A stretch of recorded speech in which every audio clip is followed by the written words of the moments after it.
ಪ್ರೀತಿಯ ಸಹೋದರ ಸಹೋದರಿಯರೇ, ಈ ಒಂದು ಪರಿಶುದ್ಧವಾದ ಭಾನುವಾರದಂದು ಬಂದಿರುವ ನಿಮ್ಮೆಲ್ಲರನ್ನು ನಮ್ಮ ರಕ್ಷಕನು ವಿಮೋಚಕನಾದ ಯೇಸು ಕ್ರಿಸ್ತ ನಾಮದಲ್ಲಿ ಸ್ವಾಗತಿಸಿ ವಂದನಿಸುವವರಾಗಿದ್ದೇನೆ. ಈ ಒಂದು ಅವಕಾಶವನ್ನು ನೀಡಿ ಈ ಒಂದು ಸುಂದರವಾದ ಸಭೆಯಲ್ಲಿ ದೇವವಾಕ್ಯವನ್ನು ಹಂಚಿಕೊಳ್ಳುವುದಕ್ಕೆ ನೀಡಿದ ಅವಕಾಶಕ್ಕಾಗಿ ಮೊದಲನೇದಾಗಿ ತ್ರೈಕ ದೇವರಿಗೆ ನಾನು ಹೃತ್ಪೂರ್ವಕವಾದ ವಂದನೆಯನ್ನು ಸಲ್ಲಿಸುವವನಾಗಿದ್ದೇನೆ. ಅದೇ ರೀತಿಯಲ್ಲಿ ಶೈಲಶ್ರೀ ಅಮ್ಮನವರು ನನ್ನನ್ನು ನಡೆಸಿ, ನನ್ನನ್ನು ಸಲಹಿಸಿ, ತಪ್ಪುಗಳನ್ನಿದ್ದರೂ ಸರಿಪಡಿಸುತ್ತಾ ಮಾರ್ಗದರ್ಶನೆಯನ್ನು ಮಾಡುತ್ತಿರುವ ಶೈಲಶ್ರೀ ಅಮ್ಮನವರಿಗೂ ನಾನು ಪ್ರತ್ಯೇಕವಾದ ವಂದನೆಯನ್ನು ಸಲ್ಲಿಸುವವನಾಗಿದ್ದೇನೆ.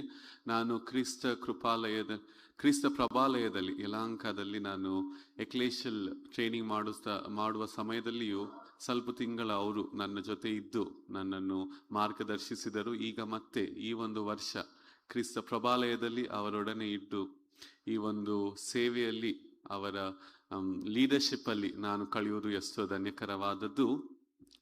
ಅದೇ ರೀತಿಯಲ್ಲಿ ಕಮಿಟಿ ಸದಸ್ಯರಾದ ಸೆಕ್ರೆಟರಿ, ಟ್ರೆಜರರ್ ಮತ್ತು ಎಲ್ಲರಿಗೂ ನಾನು ಪ್ರತ್ಯೇಕವಾದ ವಂದನೆಯನ್ನು ಸಲ್ಲಿಸುವವರಾಗಿದ್ದೇನೆ. ಸಭೆಯ ಅಂಗಗಳಾದ women's fellowship, youth fellowship, Sunday school, elders fellowship, ಇಲ್ಲಿರುವ ನಿಮ್ಮೆಲ್ಲರಿಗೂ ನಾನು ಪ್ರತ್ಯೇಕವಾದ ವಂದನೆಯನ್ನು ಸಲ್ಲಿಸುವವನಾಗಿದ್ದೇನೆ. ನನ್ನ ಸ್ಮಾಲ್ ಇಂಟ್ರಡಕ್ಷನ್ ಕೊಡುವುದಕ್ಕೆ ನಾನು ಇಷ್ಟಪಡುತ್ತೇನೆ. ನನ್ನ ಹೆಸರು ಅಭಿಷೇಕ್ ಇನೋಗ್ ಬಾಬು ಬಿಲ್ಲ. ನಾನು ಹುಬ್ಳಿ ಪ್ರಾಂತದ ಸೆಂಟ್ ಪೀಟರ್ಸ್ CSI ತೆಲುಗು ಚರ್ಚಿನ ಸದಸ್ಯನಾಗಿ ಕರ್ನಾಟಕ ನಾರ್ಟರ್ನ್ ಡಯಸಿಸ್ ಮೆಂಬರ್ ಆಗಿದ್ದೇನೆ. ಅದೇ ರೀತಿಯಲ್ಲಿ ಇನೋಗ್ ಬಾಬು ಬಿಲ್ಲ ಮತ್ತು ರೇಚಲ್ ಅವರ ಮಗನಾಗಿಯೂ ನಿಮ್ಮ ಮುಂದೆ ದೇವರ ವಾಕ್ಯ ಸಂದೇಶವನ್ನು ಹಂಚಿಕೊಳ್ಳುವುದಕ್ಕೆ ಮತ್ತೆ ನನ್ನ ದೈವಶಾಸ್ತ್ರವನ್ನು ಕಲಿಯುವುದಕ್ಕೆ ಮೂಲ ಕಾರಣನಾದ ಜೇಮ್ಸ್ ಡಿ ತಲ್ಪಾಟಿ ಮತ್ತು ಅದೇ ರೀತಿಯಲ್ಲಿ ಶಿರೋಮಣಿ ಅಮ್ಮನವರ ಮೊಮ್ಮಗನಾಗಿ ನಿಮ್ಮ ಮುಂದೆ ನಿಲ್ಲುವುದು ಎಷ್ಟು ಧನ್ಯಕರವಾದದ್ದು. ಇಲ್ಲಿ ಸಭೆಯಲ್ಲಿಯೂ ಸಹ ನನ್ನ ಬಂಧು ಬಳಗವು, ನನ್ನ ಮಿತ್ರರು ಇರುವುದು ಎಷ್ಟೋ ಸಂತೋಷಕರವಾದದ್ದು. ಈ ಒಂದು ಸುಂದರವಾದ ದಿನದಲ್ಲಿ ದೇವರ ವಾಕ್ಯ ಸಂದೇಶಕ್ಕೆ ಹೋಗೋಕ್ಕಿಂತ ಮುಂಚೆ ನಮ್ಮ ಶಿರಗಳನ್ನು ಬಾಗಿ ದೇವರ ಸನ್ನಿಧಿಯನ್ನು ಕೋರೋಣ. ನಮ್ಮನ್ನು ನಾವು ದೇವರ ವಾಕ್ಯಕ್ಕೆ ಸಿದ್ಧಪಡಿಸಿಕೊಳ್ಳೋಣ. ಸರ್ವೋನ್ನತನೇ, ಮಹಾಗಣನೆ, ಈ ಒಂದು ಪ್ರತ್ಯೇಕವಾದ ದಿನದಂದು ನಿನ್ನ ಅಭಿಷಿಕ್ತ ಪರಿಚರ್ಯ ಬಗ್ಗೆ ನಾವು ಧ್ಯಾನ ಮಾಡುವಾಗ ನಿನ್ನ ವಾಕ್ಯದ ಬೆಳಕಿನಲ್ಲಿ ನಮ್ಮನ್ನು ನಡೆಸು. ನೀನು ನಮ್ಮ ಜೊತೆ ಇದ್ದು ರೂಪಾಂತರ ಹೊಂದುವ ಹಾಗೆ ನಿನ್ನ ದಯೆಯನ್ನು ತೋರಿಸೆಂದು ನಮ್ಮ ರಕ್ಷಕನು ವಿಮೋಚಕನಾಗಿರುವ ಯೇಸು ಕ್ರಿಸ್ತನ ನಾಮದಲ್ಲಿ ಬೇಡಿ ಹೊಂದಿದ್ದೇವೆ ಕರ್ತನೆ, ಆಮೇಲೆ. ಪ್ರೀತಿಯ ಸಹೋದರೇ, ವಾಕ್ಯಕ್ಕಿಂತ ಮುಂಚೆ ನಾನು ಒಂದು ಸತ್ಯವನ್ನು ನಿಮ್ಮ ಜೊತೆ ಹಂಚಿಕೊಳ್ಳಬೇಕೇನೆಂದರೆ, ನನ್ನ ಮಾತೃಭಾಷೆ ತೆಲುಗು. ಆದುದರಿಂದ ಏನಾದರೂ ತಪ್ಪುಗಳಿದ್ದರೆ ನಿಮ್ಮ ಮಗನಂತೆ ಸ್ವೀಕರಿಸಿ ನನ್ನ ತಪ್ಪನ್ನು ಕ್ಷಮಿಸಿ ಎಂದು ಕೋರುವವನಾಗಿದ್ದೇನೆ.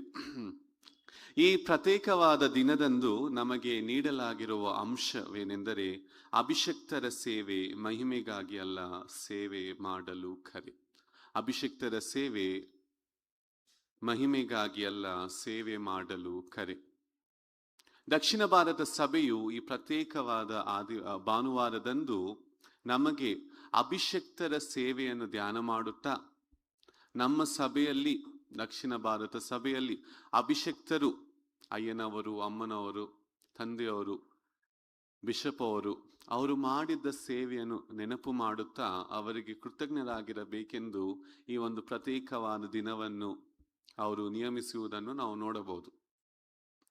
ಅದೇ ರೀತಿಯಲ್ಲಿ ನಿಮ್ಮ ಸಭೆಯಲ್ಲಿ ಶೈಲಶ್ರೀ ಅಮ್ಮನವರು ಇರುವುದು ಎಷ್ಟು ಧನ್ಯಕರವಾದದ್ದು. ಆರಾಧನೆ ನಂತರ ನೀವೆಲ್ಲರೂ ಸಹ ಅವರು ತೋರಿಸುತ್ತಿರುವ ನಾಯಕತ್ವಕ್ಕೆ ನೀವೆಲ್ಲರೂ ಅವರಿಗೆ ವಿಶನ್ನು ಮಾಡಿ ಈ ಒಂದು ಪ್ರತ್ಯೇಕವಾದ ದಿನವನ್ನು ಎಲ್ಲರೂ ಸೇರಿ ಸಭೆಯಾಗಿ ಆಚರಣೆಯನ್ನು ಮಾಡಿರಿ. ಆದರೆ ಈ ಒಂದು ಪ್ರತ್ಯೇಕವಾದ ದಿನದಲ್ಲಿ ದಕ್ಷಿಣ ಭಾರತ ಸಭೆಯು ಕೇವಲ ಅಭಿಷಕ್ತರ ದಿನವನ್ನು ಆಚರಿಸುವುದಿಲ್ಲ, ಆದರೆ ಅದರಲ್ಲಿರುವ ಆಳವಾದ ಸಂದೇಶವನ್ನು, ಬಹಳ ಮುಖ್ಯವಾದ ವಿಷಯವನ್ನು ನಮಗೆ ತಿಳಿಯುವುದಕ್ಕೆ ಅವರು ಈ ದಿನ ನಮಗೆ ಅಂಶವನ್ನು ನೀಡಿದ್ದಾರೆ.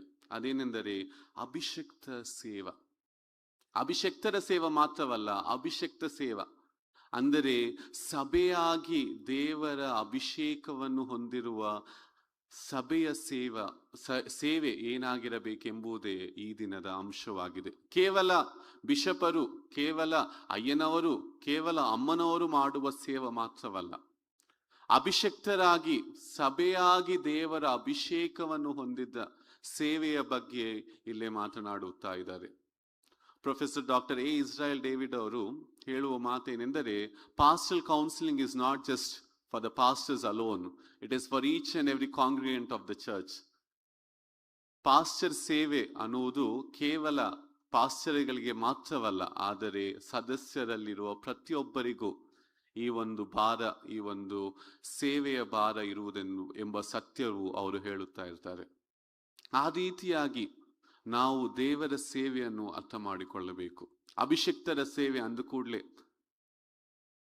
ಸಂಗೀತವನ್ನು ಬಾರಿಸುವವರು, ಸಂಗೀತವನ್ನು ಹಾಡುವವರು, ನಮಗಾಗಿ ಈ ಒಂದು ಆಲಯವನ್ನು ಸಿದ್ಧಪಡಿಸುವವರು, ಮತ್ತು ಅದೇ ರೀತಿಯಲ್ಲಿ ನಮ್ಮ ಕಮಿಟಿ ಮೆಂಬರ್ಸ್ ಮತ್ತೆ ಆರಾಧನೆಯಲ್ಲಿ ಪಾಲ್ಗೊಳ್ಳುವ ಪ್ರತಿಯೊಬ್ಬರೂ ಸಹ ದೇವರ ಸೇವೆಯಲ್ಲಿ ಪಾಲುಗಾರರೇ. ಕೇವಲ ಪಾಸ್ಟರಿನ ಕೆಲಸ ಅಲ್ಲ, ಆದರೆ ಸಭೆಯಾಗಿ ನಾವು ದೇವರ ಸೇವೆಯಲ್ಲಿ ನಡೆಯುಕೊಳ್ಳುವುದೇ ನಿಜವಾದ ಅಭಿಷಿಕ್ತರ ಸೇವೆ ಎಂದು ನಾವು ನೋಡಬಹುದು. ಈ ದಿನ ನಮಗೆ ನೇಕಮಾದ 3 ವೇದ ಪಾರಾಯಣವನ್ನು ನಾವು ನೋಡಿದರೆ, ಈ ಅಭಿಷಿಕ್ತ ಸೇವೆಯಲ್ಲಿ ಯಾವ ರೀತಿಯಲ್ಲಿ ನಾವು ನಡೆದುಕೊಳ್ಳಬೇಕು, ಈ ಅಭಿಷಿಕ್ತ ಸೇವೆಯಲ್ಲಿ ಬರುವ ಒಂದು ಪ್ರಾಬ್ಲಮ್ ಏನಾಗಿದೆ, ಮತ್ತೆ ಅದೇ ರೀತಿಯಲ್ಲಿ ಈ ಅಭಿಷಿಕ್ತ ಸೇವೆಯಲ್ಲಿ ನಮ್ಮನ್ನು ಅಭಿಷೇಕಿಸುವವರು ಯಾರು ಎಂಬುವ ಪ್ರಶ್ನೆಗಳಿಗೆ ಉತ್ತರವನ್ನು ನಾವು ನೋಡಬಹುದು. ಅದಕ್ಕಿಂತ ಮುಂಚೆ ಮೊದಲನೇದಾಗಿ ವಿ ಶುಡ್ ಅಂಡರ್ಸ್ಟ್ಯಾಂಡ್, ನಮ್ಮ ಈ ಒಂದು ಅಭಿಷಿಕ್ತ ಇಲ್ಲಾಂದ್ರೆ ಆರ್ಡೇನ್ಡ್ ಅನ್ನುವ ಪದದ ಅರ್ಥವನ್ನು ನಾವು ನೋಡಿದರೆ, it is taken from the Latin word which means ordinary. ಅಭಿಷಿಕ್ತ, ಆರ್ಡೇನ್ಡ್ ಎಂಬ ಮೂಲವನ್ನು ನಾವು ನೋಡಿದರೆ ಲ್ಯಾಟಿನ್ ಪದದ ಆರ್ಡಿನರಿ ಎಂಬುವ ಪದದಿಂದ ಬರುವುದನ್ನು ನಾವು ನೋಡಬಹುದು. ಅಂದರೆ ಕ್ರಮಪಡಿಸುವುದು, ಸರಿಪಡಿಸುವುದು, ನಾಯಕತ್ವವನ್ನು ತೋರಿಸುವುದು.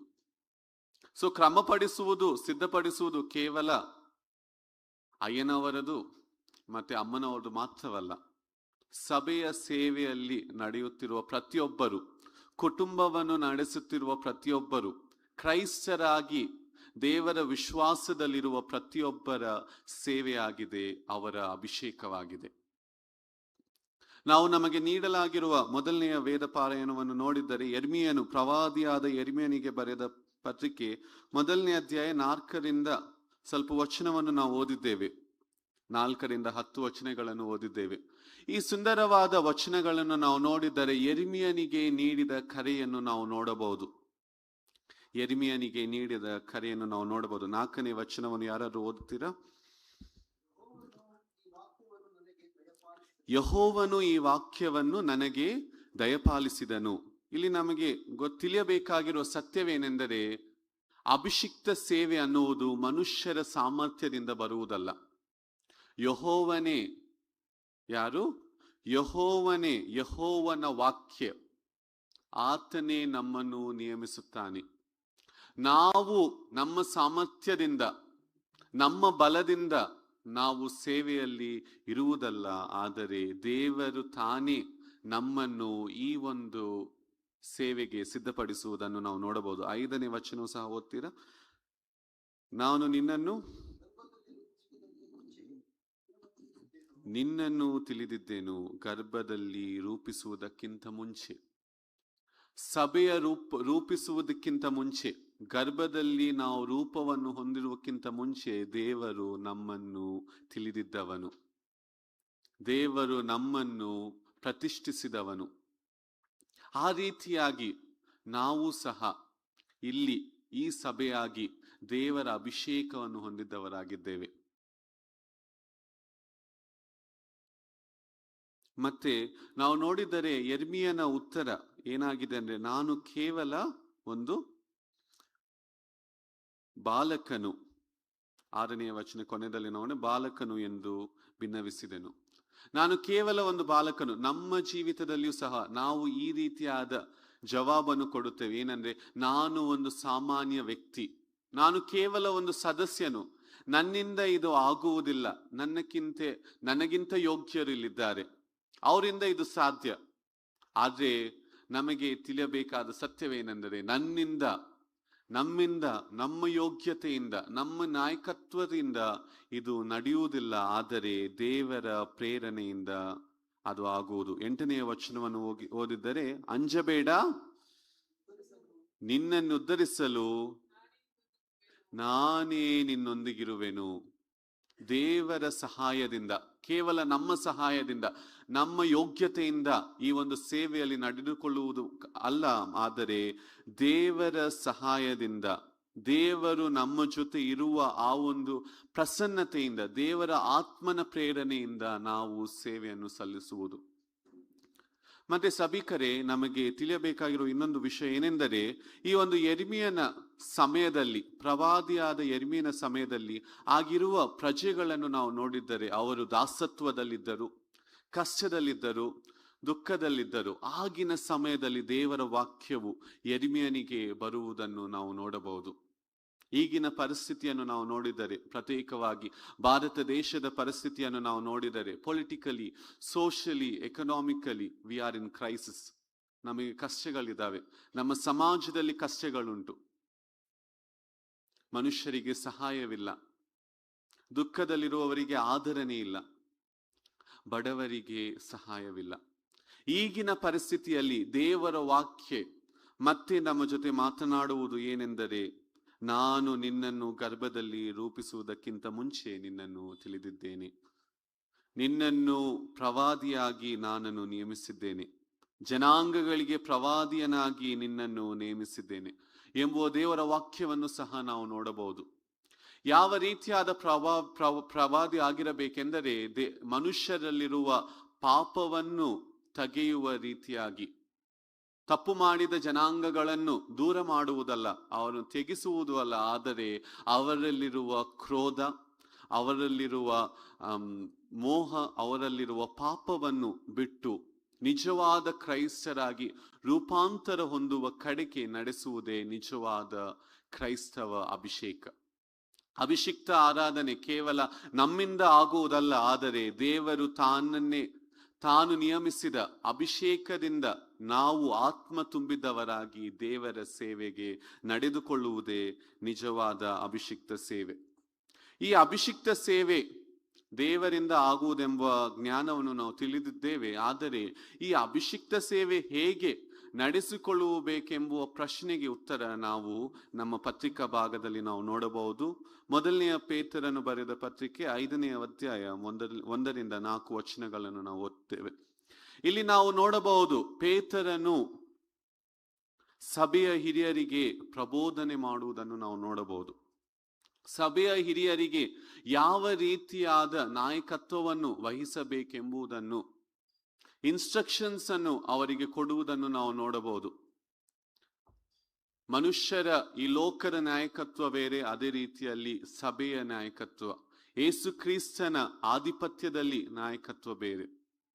ಇಲ್ಲಿ ನಾವು 2ನೇ ವಚನವನ್ನು ಓದಿದರೆ, ನಮ್ಮಲ್ಲಿರುವ ದೇವರ ಮಂದೆಯನ್ನು ಕಾಯಿರಿ, ನಮ್ಮಲ್ಲಿರುವ ದೇವರ ಮಂದೆಯನ್ನು ಕಾಯಿರಿ. ದೇವರ ಅಭಿಷಿಕ್ತ ಸೇವೆಯಲ್ಲಿ ಅಭಿಷೇಕವನ್ನು ಹೊಂದಿದ್ದ ನಾವು ಹೇಗಿರಬೇಕೆಂದರೆ, ಕುರುಬರಾಗಿ ನಮಗೆ ನೀಡಲಾಗಿರುವ ಕುರಿಗಳನ್ನು ಮೇಯಿಸುವುದು, ಮಂದೆಯನ್ನು ಕಾಯುವುದು ನಿಜವಾದ ಅಭಿಷಿಕ್ತ ಸೇವೆ. ಆ ಕುರಿಗಳು ಕೇವಲ ಸಭೆಯವರು ಮಾತ್ರವಲ್ಲ, ಟು ಬಿ ಮೆಟಫರಿಕಲ್,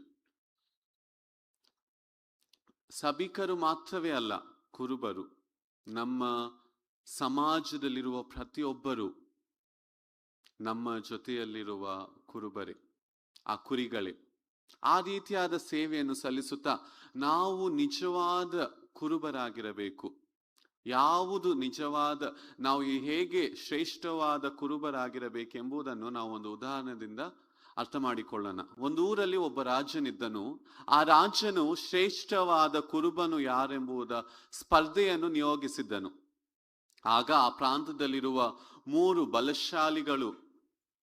ಬಲಶಾಲಿ ಕುರುಬರು ಆ ಒಂದು ಸ್ಪರ್ಧೆಗೆ ಹಾಜರಿಯಾಗಿದ್ರು. ಆ ಸ್ಪರ್ಧೆಯಲ್ಲಿ ಆ ಒಂದು ರಾಜನು ಆ 3 ಕುರುಬರಿಗೆ ಒಂದು ಮೇಲ ವಸ್ತ್ರವನ್ನು ಕೊಟ್ಟು, ಆ ಮೇಲಿನ ವಸ್ತ್ರವನ್ನು ಧರಿಸಿ, ನೀವು ನಮ್ಮ ಕುರಿಗಳ ಜೊತೆ ಹೋಗಿ ಆ ಕುರಿಗಳನ್ನು ಮೇಯಿಸಿ ಮತ್ತೆ ತಿರುಗಿ ಬನ್ನಿ, ಅದುವರೆಗೂ ಆ ಮೇಲಿನ ವಸ್ತ್ರ ನೀವು ತೆಗಿಬೇಡಿ ಅಂತ ಹೇಳಿದ್ದರು. ಈ ಕುರುಬರು ಸಹ ಮೇಯುವುದಕ್ಕೆ ಆ ಒಂದು ಕುರಿಗಳನ್ನು ತಗೊಂಡು ಹೋಗಿದ್ದರು. ಮತ್ತೆ ತಿರುಗಿ ಬಂದಿದ್ದ ನಂತರ ಆ ಒಂದು ಮೇಲಿನ ವಸ್ತ್ರವನ್ನು ರಾಜನಿಗೆ ಕೊಟ್ಟಿದ್ದರು. ಆ ರಾಜನು ಆ ಮೇಲಿನ ವಸ್ತ್ರವನ್ನು ಪರೀಕ್ಷಿಸಿದ ನಂತರ ಒಬ್ಬ ಕುರುಬನನ್ನು ಶ್ರೇಷ್ಠವಾದ ಕುರುಬ ಎಂಬ ಬಿರುದನ್ನು ಕೊಟ್ಟಿದ್ದನು. ಆಗ ಅಲ್ಲಿರುವ ಪ್ರಜೆ ಕೇಳಿದ ಪ್ರಶ್ನೆ ಏನೆಂದರೆ, ಈ ವ್ಯಕ್ತಿನೇ ಶ್ರೇಷ್ಠವಾದ ಕುರುಬನೆಂದು ನೀವು ಹೇಗೆ ನಿಯಮಿಸಿದಿರಿ ಎಂದು ಕೇಳಿದಾಗ ಆ ರಾಜನು ಕೊಟ್ಟಿದ್ದ ಜವಾಬು ಹೀಗಿತ್ತು. ಏನೆಂದರೆ, ನಾನು ಆ 3 ಮೇಲಿನ ವಸ್ತ್ರಗಳನ್ನು ವಿಚಾರಿಸಿದಾಗ ಒಂದು ವಸ್ತ್ರದಲ್ಲಿ ಮಾತ್ರವೇ ಕುರುಬರ ವಾಸನೆಯನ್ನು ಬಂದಿದ್ದನ್ನು ನಾನು ಗಮನಿಸಿದ್ದೆ. ಇನ್ನು 2 ಮೇಲಿನ ವಸ್ತ್ರಗೆ ಆ ಒಂದು ಕುರಿಗಳ ವಾಸನೆ ಬಂದಿಲ್ಲ ಎಂದು ಹೇಳಿದ್ದರು. ಶ್ರೇಷ್ಠವಾದ ಕುರುಬ ಕೇವಲ ಕುರಿಗಳನ್ನು ರಕ್ಷಿಸುವುದು ಮಾತ್ರವಲ್ಲ, ಸಿಂಹ ಬಂದಿದ್ದಾಗ ಸಿಂಹವನ್ನು ಸಾಯಿಸುವುದು ಮಾತ್ರವಲ್ಲ, ಬಲಶಾಲಿಯಾಗಿ ನಿಲ್ಲುವುದು ಮಾತ್ರವಲ್ಲ, ಆದರೆ ಕುರಿಗಳ ಜೊತೆ ಸಹವಾಸ ಮಾಡುವ ಕುರುಬನು. ನೋವಾಗಿದ್ದಾಗ, ಗಾಯವಾಗಿದ್ದಾಗ ಆ ಗಾಯವನ್ನು ಕಟ್ಟುವ ಕುರುಬನು, ಆ ಒಂದು ಕುರಿಗಳನ್ನು ತನ್ನ ಹಸ್ತದಿಂದ ಹಿಡುವ ಕುರುಬನು ಶ್ರೇಷ್ಠವಾದ ಕುರುಬನು.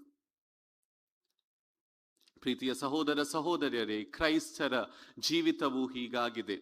ನಿಜವಾದ ಕ್ರೈಸ್ತವ ಅಭಿಷಿಕ್ತ ಸೇವೆ ಏನಾಗಿದೆ ಅಂದ್ರೆ, ನಾವು ಸಹ ಶ್ರೇಷ್ಠವಾದ ಕುರುಬರಾಗಿ ನಾಯಕತ್ವವನ್ನು ಧರಿಸುವವರಲ್ಲ, ದೊರೆತನವನ್ನು ತೋರುವವರಲ್ಲ. 3ನೇ ವಚನವನ್ನು ನಾವು ನೋಡಿದರೆ, ದೇವರು ನಿಮ್ಮ ವಶದಲ್ಲಿಟ್ಟಿರುವ ಸಭೆಗಳ ಮೇಲೆ,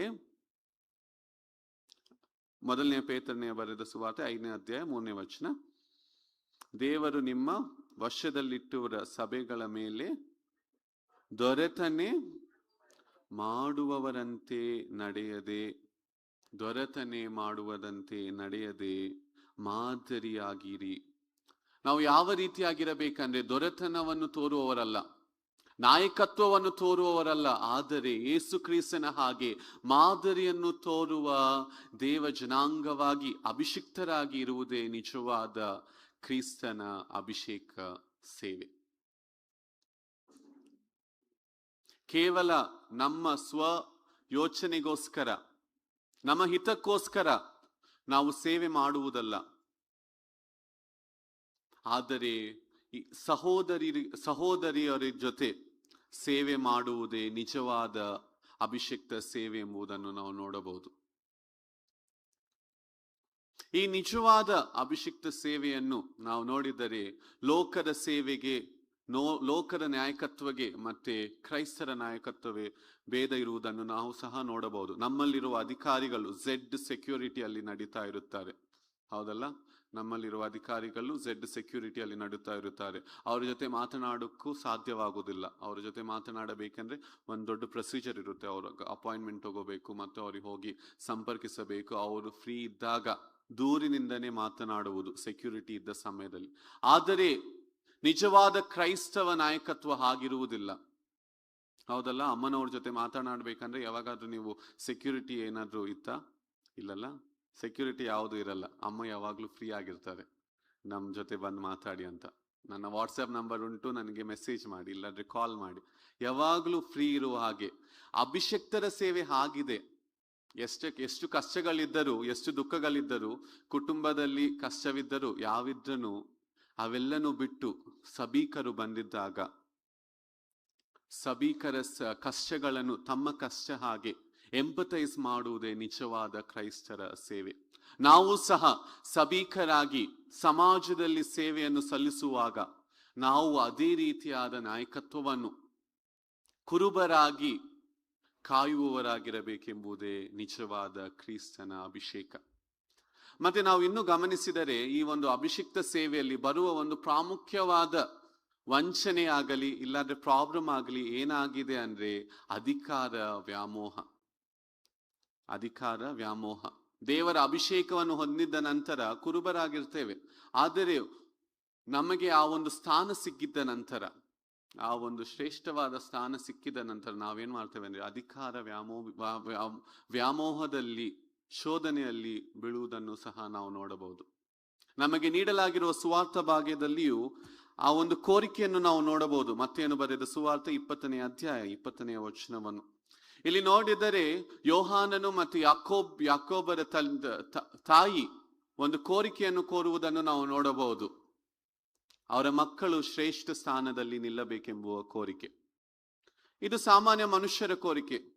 ನಮ್ಮ ಜೀವಿತದಲ್ಲಿಯೂ ಸಹ, ನಮ್ಮ ಕುಟುಂಬದಲ್ಲಿಯೂ ಸಹ ನಮ್ಮ ಮಕ್ಕಳು ಶ್ರೇಷ್ಠವಾದ ಸ್ಥಾನದಲ್ಲಿ ನಿಲ್ಲಬೇಕು, ಅವರು ಮಾಡುವ ಕೆಲಸದಲ್ಲಿ ದೊಡ್ಡ ಸ್ಥಾನದಲ್ಲಿ ನಿಲ್ಲಬೇಕು ಎಂದು ನಮ್ಮ ಕೋರಿಕೆಯು, ನಮ್ಮ ಆಶೆಯೂ ಆಗಿದೆ.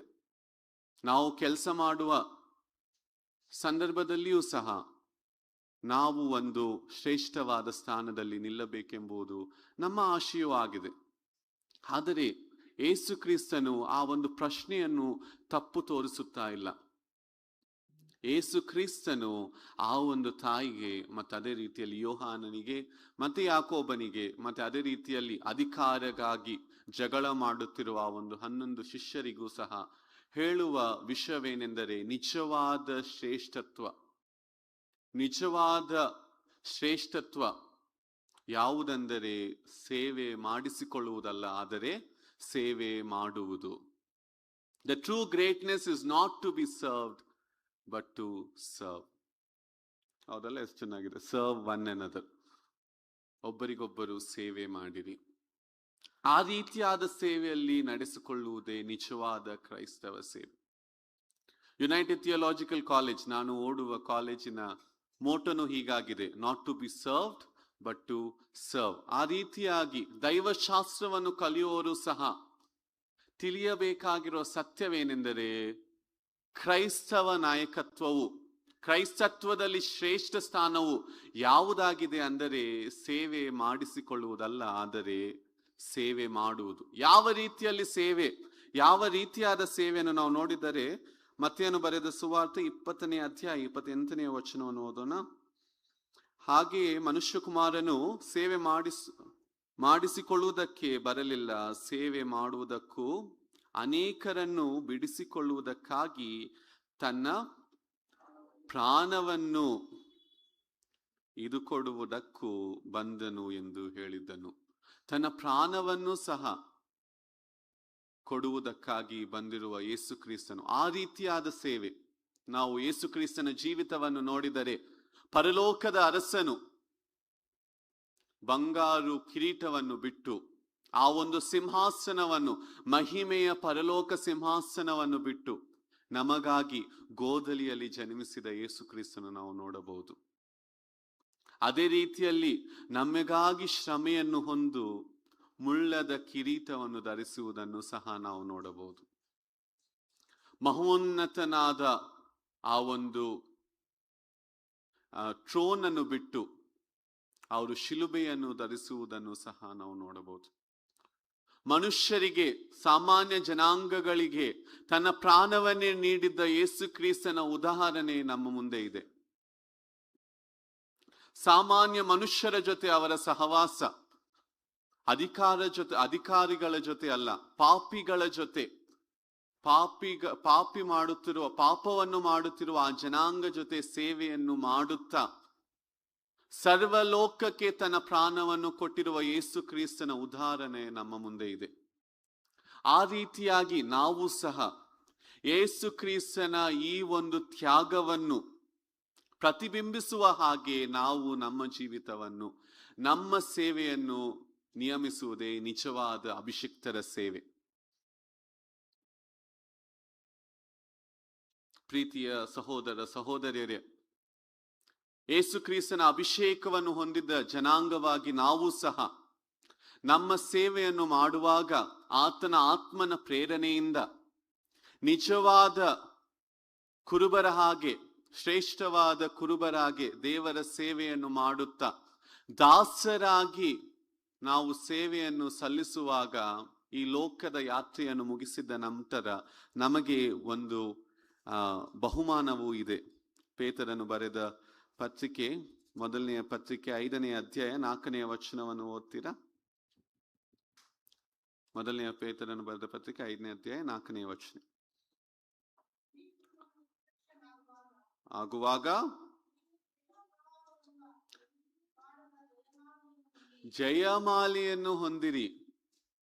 ಹಿರಿಕುರುಬನು ತಿರುಗಿ ಬಂದಿದ್ದ ನಂತರ ನಿಜವಾದ ದೇವ ಸೇವೆ ಮಾಡಿದ್ದವರೆಲ್ಲರಿಗೂ ಅಭಿಷಿಕ್ತ ಸೇವೆಯನ್ನು, ಕ್ರೈಸ್ತವ ಅಭಿಷಿಕ್ತ ಸೇವೆಯನ್ನು ಮಾಡಿದವರೆಲ್ಲರಿಗೂ ಏನಿದೆ, ಜಯಮಾಲ ಸಿದ್ಧವಾಗಿರುವುದನ್ನು ನಾವು ನೋಡಬಹುದು. ಇಂಗ್ಲಿಷ್ ಅಲ್ಲಿ ನೋಡಿದರೆ they have the crowns of glory, ಕಿರೀಟವನ್ನು ಧರಿಸುವುದನ್ನು ನಾವು ನೋಡಬಹುದು. ದಾಸರಾಗಿ ಜೀವಿಸಿದ ನಂತರ ಪರಲೋಕದಲ್ಲಿಯೂ ನಾವು ಚಿಕ್ಕ ಸ್ಥಾನವನ್ನು ಹೊಂದುವವರಲ್ಲ. ಆದರೆ ನಿಜವಾದ ದೇವರ ಸೇವೆಯನ್ನು, ಅಧಿಕಾರವನ್ನು ಚಲಾಯಿಸುವುದಲ್ಲ, ಆದರೆ ದಾಸಿಗಳಾಗಿ ನಾವು ಸೇವೆಯನ್ನು ಸಲ್ಲಿಸಿದರೆ ದೇವರ ಮಹೋನ್ನತವಾದ ಕಿರೀಟವು ನಮಗಾಗಿ ಸಿದ್ಧವಾಗಿದೆ. ನಮ್ಮ ಹಿರಿಕುರುಬನು ತಿರುಗಿ ಬಂದಿದ್ದಾಗ ನಮಗೆ ಆ ಒಂದು ಮಾಲೆಯನ್ನು ನಮಗಾಗಿ ಸಿದ್ಧಪಡಿಸುವುದನ್ನು ನಾವು ನೋಡಬಹುದು. ಜಯಮಾಲೆಯನ್ನು ಹೊಂದಿದ್ದವರಾಗಿ ನಾವು ಪರಲೋಕದಲ್ಲಿ ವಾಸ ಮಾಡಬೇಕೆಂದರೆ, ಪರಲೋಕದಲ್ಲಿ ಶ್ರೇಷ್ಠವಾದ ಸ್ಥಾನವನ್ನು ಪಡೆಯಬೇಕೆಂದರೆ, ನಾವು ಈ ಲೋಕಯಾತ್ರೆಯಲ್ಲಿ, ನಮ್ಮಲ್ಲಿರುವ ಸಮಾಜದಲ್ಲಿ, ನಮ್ಮ ಕುಟುಂಬಗಳಲ್ಲಿ ನಾವು ನಿಜವಾದ ಕ್ರೈಸ್ತವ ಅಭಿಷಿಕ್ತ ಸೇವೆಯನ್ನು ನಾವು ಮಾಡಿದ್ದರೆ ದೇವರು ನಮ್ಮನ್ನು ಮಹಿಮೆಪಡಿಸುವರು. ಅಭಿಷಿಕ್ತ ಸೇವೆ ಮಹಿಮೆಗಾಗಿ ಅಲ್ಲ, ಸೇವೆ ಮಾಡಲು ಕರೆ. ಆ ರೀತಿಯಾದ ಸೇವೆ ಮಹಿಮೆಯನ್ನು ಕೋರುವವರಾಗಿ ಅಲ್ಲದೆ ನಿಜವಾದ ದಾಸರಾಗಿ ದೇವರ ಸೇವೆಯನ್ನು ಮಾಡುವುದಕ್ಕೆ ನಾವು ಸಿದ್ಧರಾಗೋಣ. ಪ್ರೀತಿಯ ಸಹೋದರ ಸಹೋದರಿಯರೇ, ಈ ಒಂದು ಪ್ರತ್ಯೇಕವಾದ ದಿನದಲ್ಲಿ let us not negate the service which is done by the ordained ministers.